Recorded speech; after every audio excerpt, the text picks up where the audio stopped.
Fernando, operador de luz. E aí, galera, beleza? Hoje é o segundo culto aqui, né? Perdi o primeiro, né? Foi pai, eu tava viajando. Não, fora sexta e sábado, primeiro de domingo, segundo de domingo, né? Então esse é o sexto culto já, né? Bom demais. Só para deixar a galera por dentro, nas últimas 2 semanas eu viajei. Na semana passada eu tive em Coronel Fabriciano, perto de Patinga, para baixo ali um pouquinho de Belo Horizonte, numa conferência para jovens lá.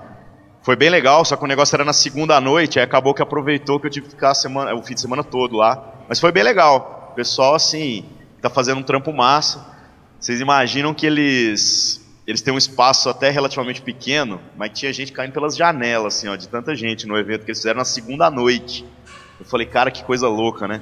E na outra semana, eu fui para o sul, eu estava numa cidade que chama Araranguá, que tem uns 60 mil habitantes, é bem legal, tem a rua que vai, a rua que vem, né, e umas outras onde mora a periferia, né, os muros são dessa altura, e eu quase morri de frio lá, gente, sinceramente.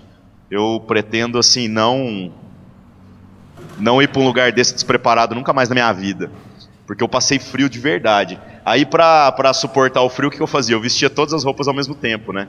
Então, na verdade, eu não trocava de roupa, eu trocava a ordem das roupas, entendeu? Eu coloquei assim, 4 camisetas, 2 blusas, 3 meia. Não, cueca eu punho uma só, porque também não dá, né? É limite. E aí eu ia trocando, eu ia pegando as de dentro, passando pra fora, até acabar o prazo, né? Então foi bem legal. Lá eu fui muito surpreendido, também por um pessoal que está fazendo um trabalho jóia.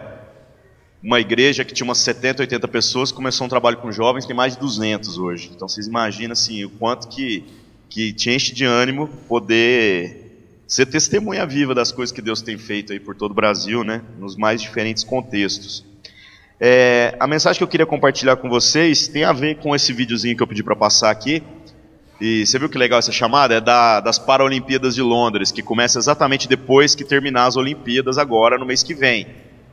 E a chamada que eles fizeram foi muito interessante, né? Porque eles falaram assim, conheça os super-humanos. E quando eu vi essa parada, eu falei, cara, que vídeo forte, cara. Porque para essas pessoas fazerem o que fazem, muitas vezes eles têm que dar muito mais do que nós damos, gente. Por conta das limitações que a vida impôs para esses caras, eles, para poderem ser atletas de ponta como são, caras, custa muito, né? E depois eu volto a falar sobre isso. Eu queria que você abrisse sua Bíblia aí, se você trouxe, obviamente, em Efésios capítulo 1, versículo 1. Nós vamos ler algumas coisas aqui. Celulares e Bíblias de papel, né? Meu par de meia, né? Legal, né? Cara, eu não preciso ver a meia para eu calçar ela, vestir ela. Eu peguei uma de cada cor e pus no pé. Se entrou no pé, tá valendo.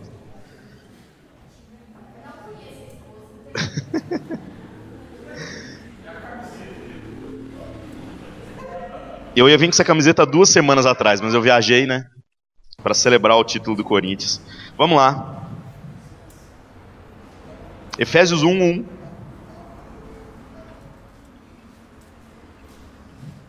Vamos mastigar um pouquinho de texto.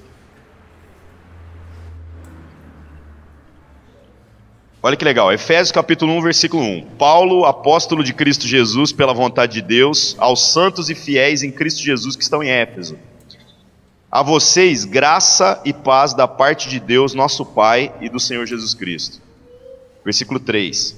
Bendito seja o Deus e Pai de nosso Senhor Jesus Cristo, que nos abençoou com todas as bênçãos espirituais nas regiões celestiais em Cristo. Irmãos, a gente tem que parar e mastigar muitas vezes os textos bíblicos, porque tem muita gente, como o Gustavo bem disse, que está dizendo coisas que o Evangelho nunca falou. E essa aqui é a nossa fé, essa aqui é a nossa convicção, esse é o fundamento que nós entendemos que Deus colocou na igreja dele. Esse fundamento diz o seguinte: toda sorte de bênçãos já nos foi dado nas regiões celestiais.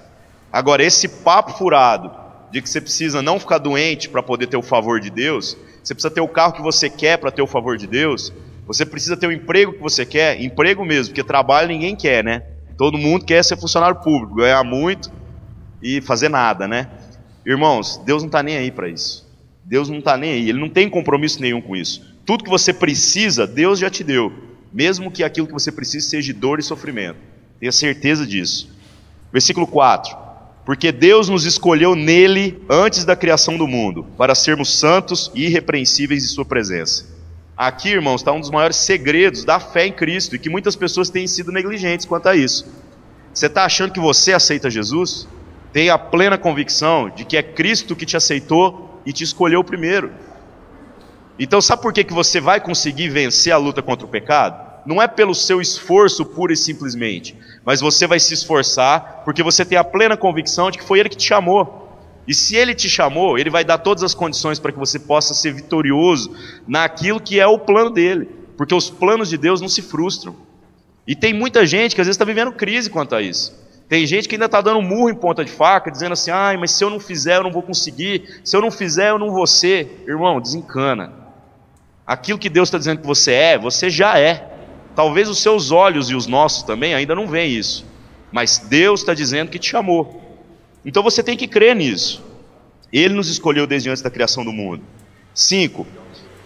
Em amor nos predestinou para sermos adotados como filhos, por meio de Jesus Cristo, conforme o bom propósito da sua vontade, para o louvor da sua gloriosa graça, a qual nos deu gratuitamente no amado. Então, irmão, se você acha que algo que você faz é capaz de pagar por esse esforço, então você está dizendo que esse esforço seu, entendeu? Ele está tentando comprar o favor de Deus. Logo, não é graça, porque não é gratuito. Mas entenda isso, Deus está nos chamando para viver uma vida em santidade, por um caminho segundo aquilo que Ele disse que nos predestinou, e deixa eu mastigar um pouco isso daqui. Tem gente que acha que quando a gente fala em predestinação, nós estamos falando sobre um caminho. E entenda uma coisa, nós não estamos falando sobre um caminho, nós estamos falando sobre um lugar onde você vai chegar. Porque destino não é o caminho que você percorre, destino é o lugar onde você chega. Então quando nós lemos na palavra de Deus que Deus nos predestinou, Ele está dizendo que, apesar de todas as circunstâncias e aparentes possibilidades que nós temos no nosso caminho, o nosso destino é chegar no lugar que Deus quer nos levar. Porque se Ele te chamou, Ele vai te levar lá. Então aqui agora nós estamos falando da responsabilidade que é de Deus. Mais para frente nós vamos falar um pouco sobre a nossa, para que nosso entendimento possa ser esclarecido, né? E o mais legal aqui, né? Para louvor de sua gloriosa graça. Tudo que Deus faz, glorifica Ele mesmo.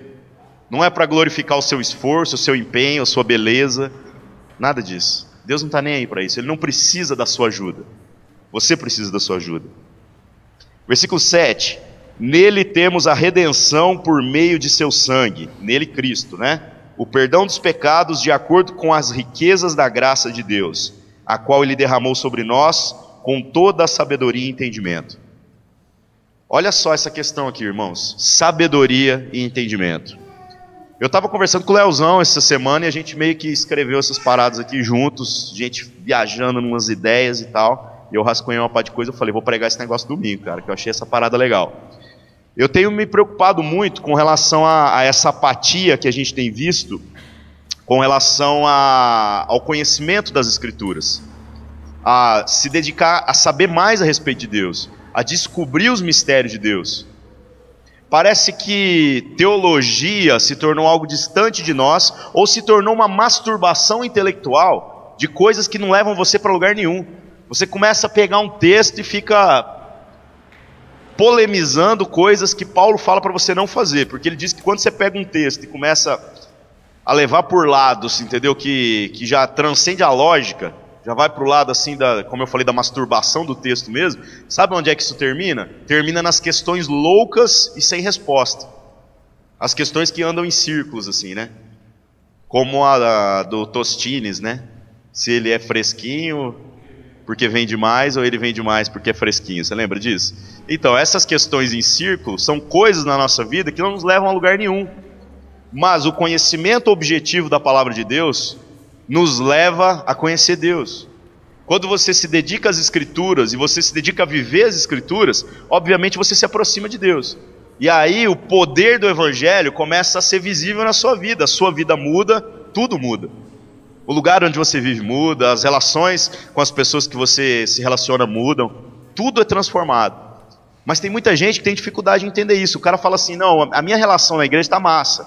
Eu sou amigo de todo mundo, eu tenho me tornado uma pessoa melhor, mas aí eu te pergunto, você tem se dedicado a conhecer mais das Escrituras? Conhecer mais de Deus? Aí você fala assim, cara, mas que diabo é esse papo de Escritura? É simples, irmãos. Se hoje nós falamos de o poder de Deus, o Espírito de Deus, o sacrifício de Cristo, o sangue de Jesus, sabe qual é a única referência confiável que nós temos para falar sobre essas coisas? A Escritura.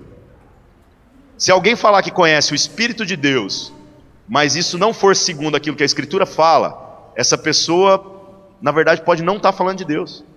Ela pode estar falando de outra coisa. Entenda que nós não somos um povo que vai vivendo pelo que descobre ou pelo que sente. Nós somos um povo que vive por uma convicção chamada fé, que é a certeza absoluta a respeito de fatos, e que essa fé não é uma fé na fé, ou uma fé em si mesmo, ou uma fé em outra pessoa, mas é uma fé naquilo que a palavra de Deus está dizendo. O que nós estamos dizendo é que nós devemos caminhar para uma vida que se dedica ao estudo da palavra, de modo que as verdades que estão contidas nela possam ser encarnadas em nós, da mesma maneira que foram encarnadas em Cristo. Então tudo aquilo que a palavra de Deus está dizendo, se você não entende, ótimo, parabéns. Quem não entende é porque leu a Bíblia.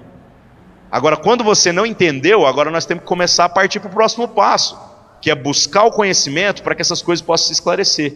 Porque uma fé que não é fundamentada racionalmente, ela beira uma linha herética de pensamento que se chama fideísmo. Outro dia eu vi um cara falando sobre isso no Jô Soares, paguei um pau pro cara. Ele tirou o Jô Soares grandão, né? Porque ele falou que... O Jô Soares falou que tudo que ele não entende é fé. E o cara falou assim, não. Se não entende, não pode ser chamado de fé. Se não entende, é fideísmo. É uma linha herética, que é outra coisa. Aí eu fui pesquisar um negócio e ele tinha razão.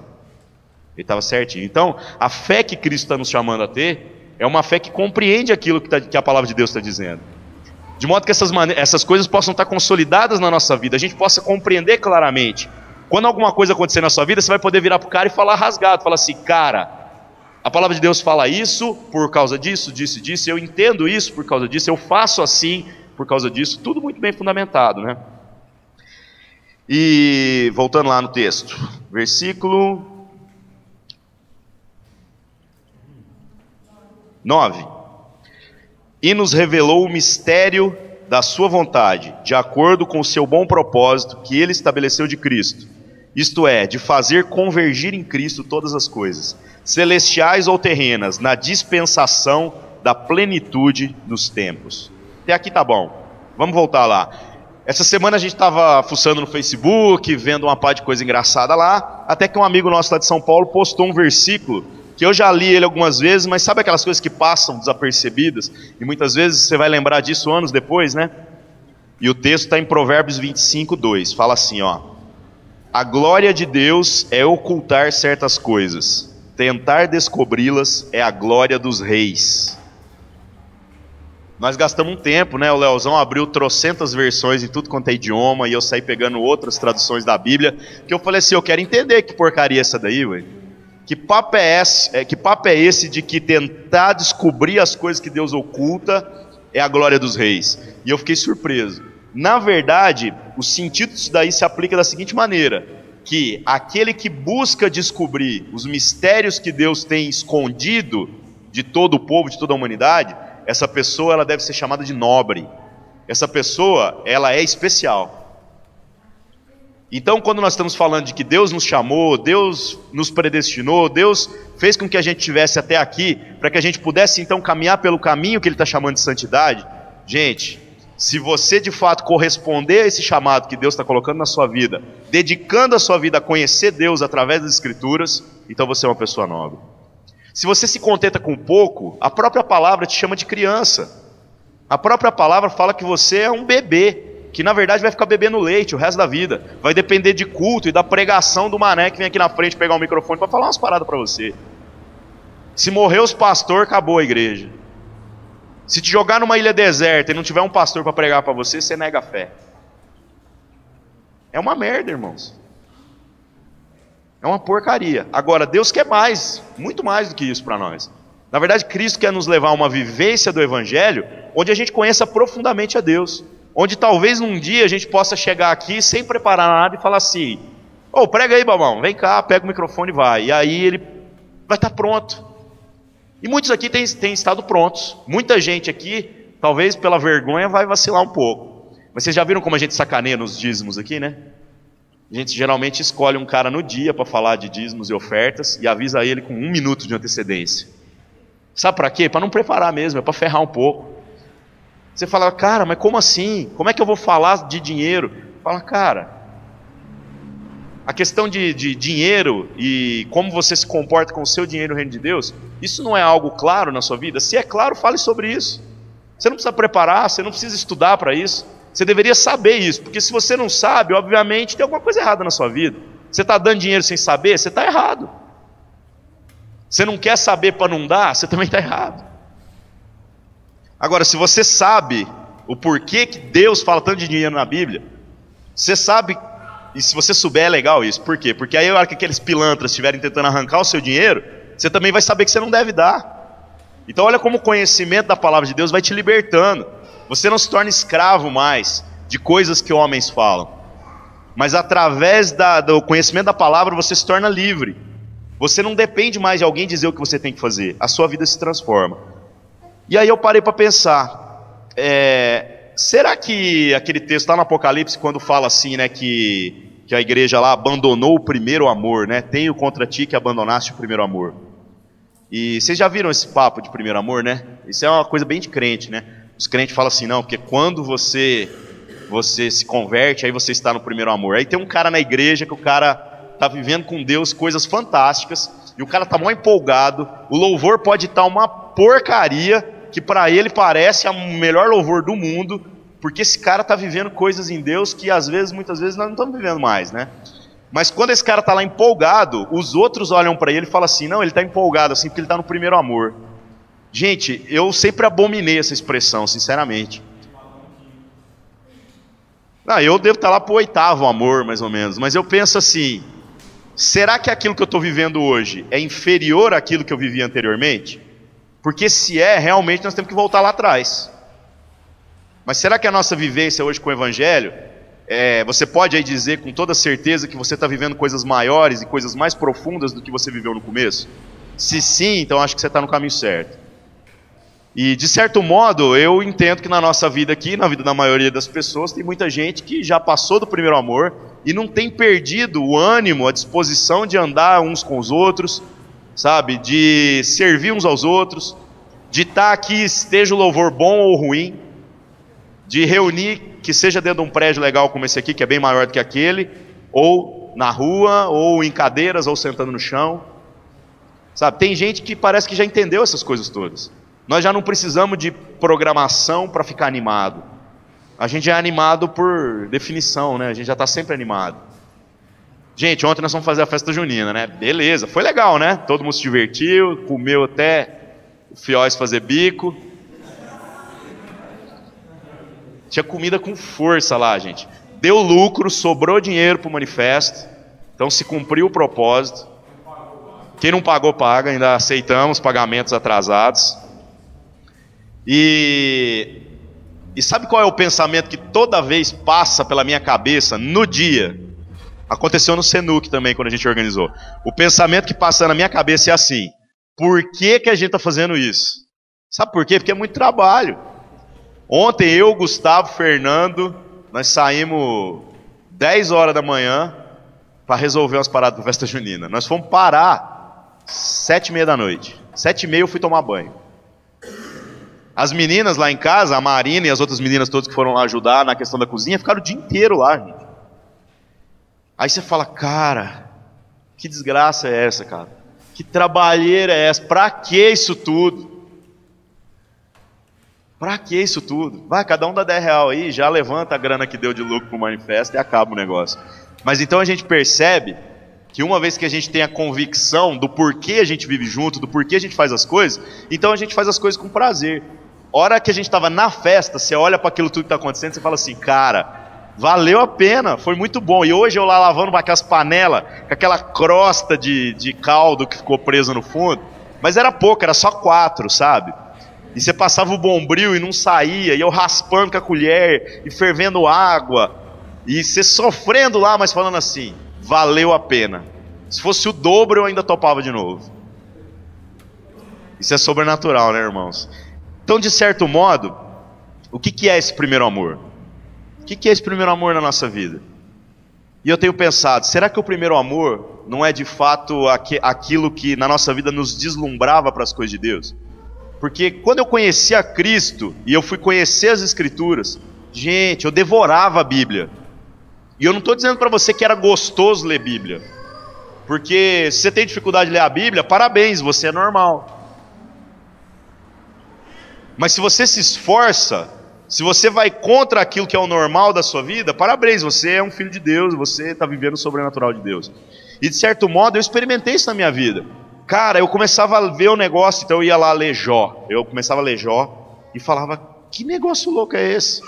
Deus vai dar uma zoada na vida de Jó total, né? Às vezes Deus já deu uma zoada aí na sua vida, né? E aí você quer saber como é que esse bagulho vai terminar. Trocentos capítulos depois... Dava para tirar uns 30 capítulos do meio ali que não ia nem fazer falta, né? Mas aí, trocentos capítulos depois, você chega naquele final glorioso. E depois de tanto sofrer lendo aquele tanto de texto, você fica assim, será que tem outra história boa desse jeito? E aí você emenda na outra e na outra. E aquelas coisas vão mudando a sua vida. Você vai conhecendo mais sobre Deus, você vai conhecendo mais sobre a relação de homens que andaram na presença de Deus. E isso muda a sua vida. Isso muda completamente. Então, irmão, será que esse primeiro amor que está faltando na nossa vida, de fato é um coração aberto para se deslumbrar com as coisas que a palavra de Deus contém?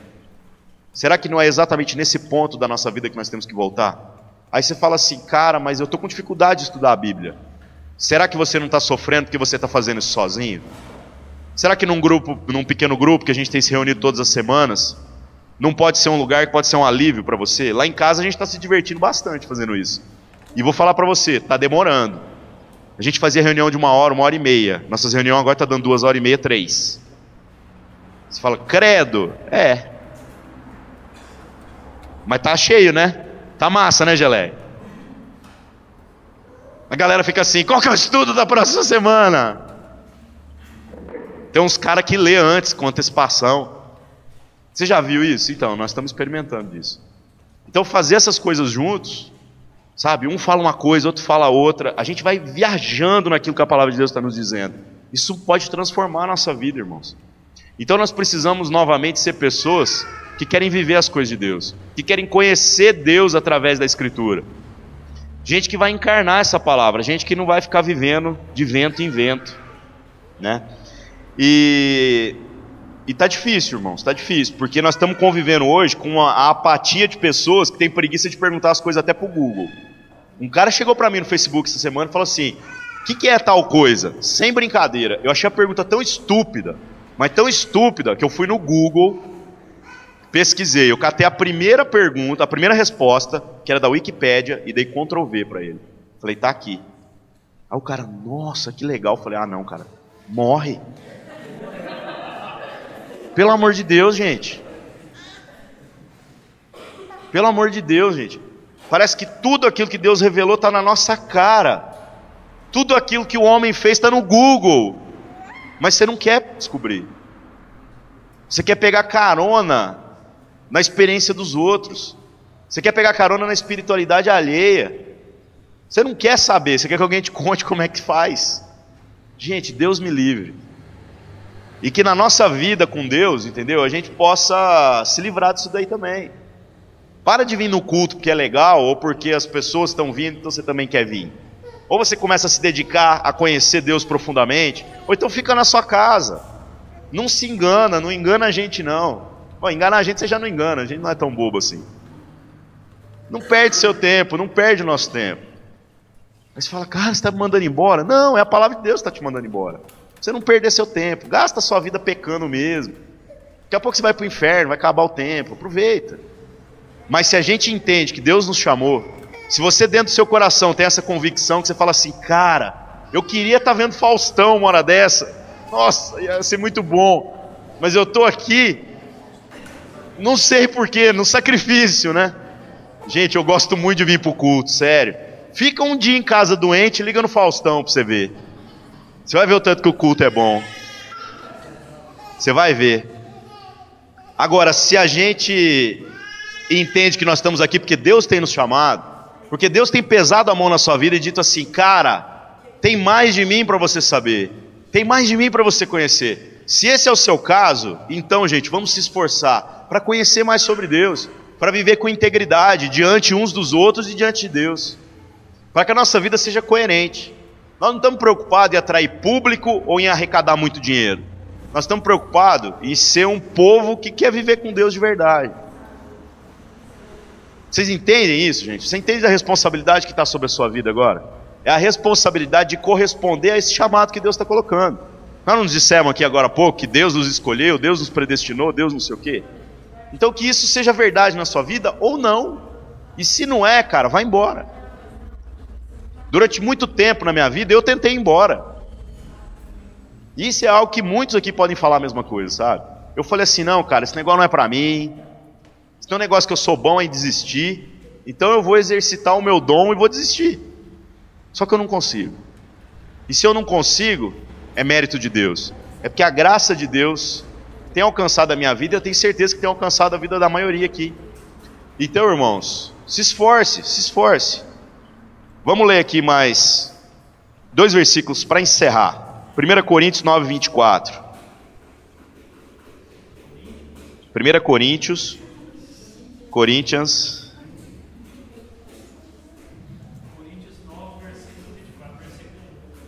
Coitado. 1 Coríntios 9, 24. Vamos ler o 23 também.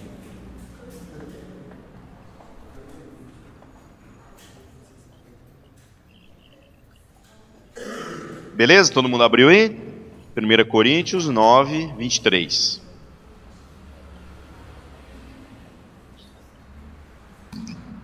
Olha o que fala aqui. Faço tudo isso por causa do Evangelho, para ser coparticipante dele. Vocês não sabem que de todos os que correm no estádio, apenas um ganha o prêmio? Corram de tal modo que alcancem o prêmio. Todos os que competem nos jogos se submetem a um treinamento rigoroso, para obter uma coroa que logo perece, mas nós o fazemos para ganhar uma coroa que dura para sempre.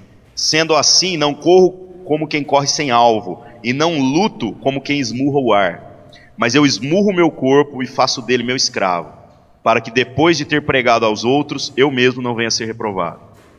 Irmãos, talvez na nossa vida espiritual, muitos de nós temos sido deficientes, pessoas com limitações, pessoas mutiladas na sua fé, na sua vida em muitos aspectos. E é por isso que eu passei aquele vídeo no começo, para que você entenda uma coisa. Se a sua vida está difícil, se na sua vida tem complicações, se você tem traumas, que se dane, meu irmão.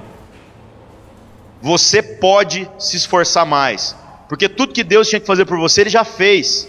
Agora compete a você responder ao chamado de Deus para a sua vida. Você pode fazer mais. Eu não estou vendo ainda gente, entendeu, que perdeu um braço e uma perna, dando sangue para obter a vitória na corrida que Deus propôs. Enquanto não estiver derramando seu sangue, meu irmão, você está dando pouco. Então é um desafio isso para nós, é um desafio. E um outro texto que fala a mesma coisa, mas agora é Cristo falando, está lá em Lucas 16, 16.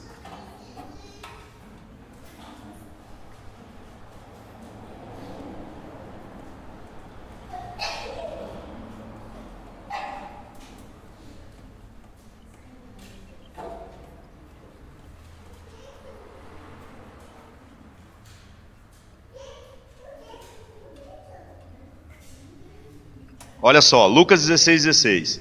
A lei e os profetas profetizaram até João. Desse tempo em diante estão sendo pregadas as boas novas do reino de Deus. E aqueles que se esforçam se apoderam dele. Olha que forte isso daqui, meu irmão.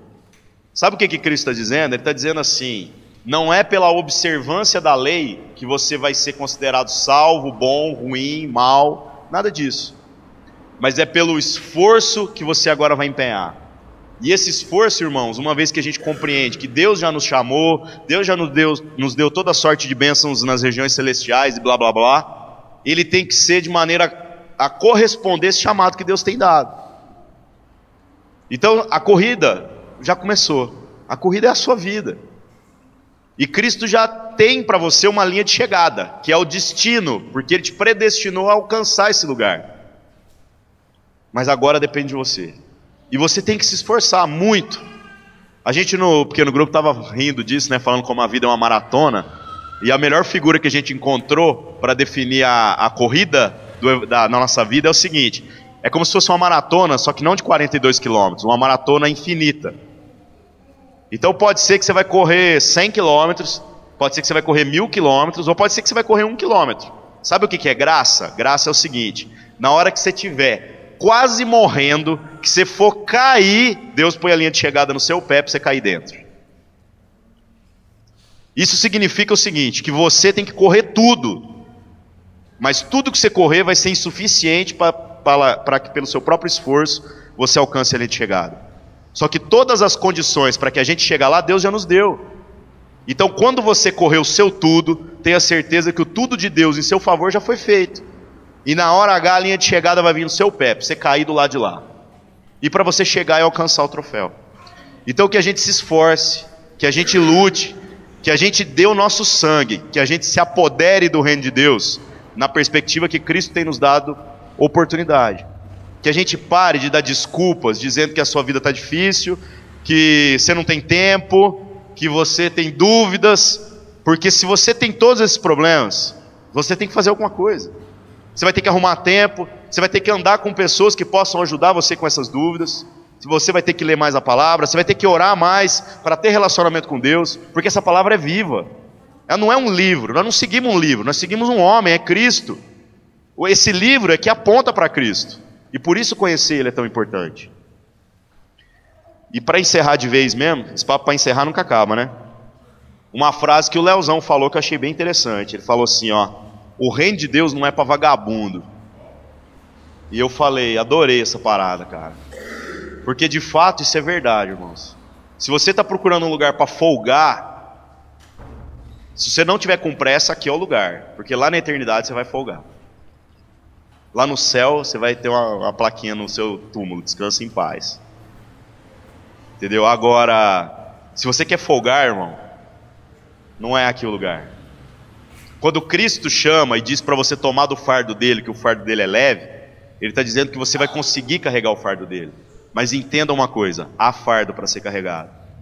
Ninguém está aqui para encostar e descansar. Descansar é lá, é no final. Nós estamos aqui para dar até o sangue. Nós estamos aqui para se esforçar. Nós estamos aqui para viver o melhor de Deus. E aí, voltando no papo da festa junina, lembra que eu falei que quando você olha para o tanto de trabalho que dá, você fala assim: cara, vai valer a pena? Vai. Gostei demais da galera ter se mobilizado depois para dar carona uns para os outros, para levar todo mundo para casa. Sabe por quê? Porque a gente vê que custou um pouco para cada um. Não custou R$20, não custou a festa.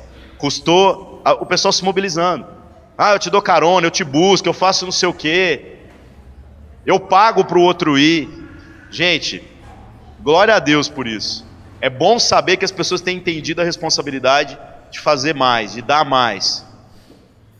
Então eu acho que nós estamos no caminho certo. E eu espero que você possa aí olhar para a sua vida e se encher de ânimo, para diante das circunstâncias difíceis, você não se esquecer que é possível fazer mais. Porque aquilo que Deus tinha que fazer por você, Ele já fez. Beleza? Vamos orar. Coloque sua vida diante de Deus. Senhor nosso Deus, nós pedimos perdão pelos nossos pecados e pedimos perdão, Senhor Deus, pela nossa fraqueza. Por todas as vezes que nós temos terceirizado a responsabilidade, colocando a culpa no tempo, colocando a culpa no nosso trabalho, na nossa família, na falta de dinheiro, em tantas coisas, porque a Tua palavra diz que toda sorte de bênçãos já nos foi dada, Pai, e nós queremos crer na Tua palavra. Transforma o nosso coração, nos enche de ânimo, de força, de esperança, nos enche, Senhor Deus, de alegria, que as pessoas possam ver em nós pessoas que encarnam as verdades do Teu Evangelho. Gente, Senhor Deus, que dá mais do que o natural é capaz de fazer. Gente, Senhor Deus, que entende o privilégio de fazer parte do Teu reino. Gente que está disposta, Senhor Deus, a derramar o sangue pela vida das pessoas que estão sofrendo lá fora, Pai. Em nome de Cristo Jesus, que o Senhor tire do nosso meio o pecado da omissão, que o nosso coração não seja endurecido para que a gente pense apenas no nosso próprio interesse. Em nome de Jesus, transforma a nossa vida, transforma a vida dessa comunidade, e nós te agradecemos, Senhor Deus, por todo aquele que tem tido um peso no coração, no sentido de fazer mais, de servir mais os seus irmãos e as pessoas que estão lá fora.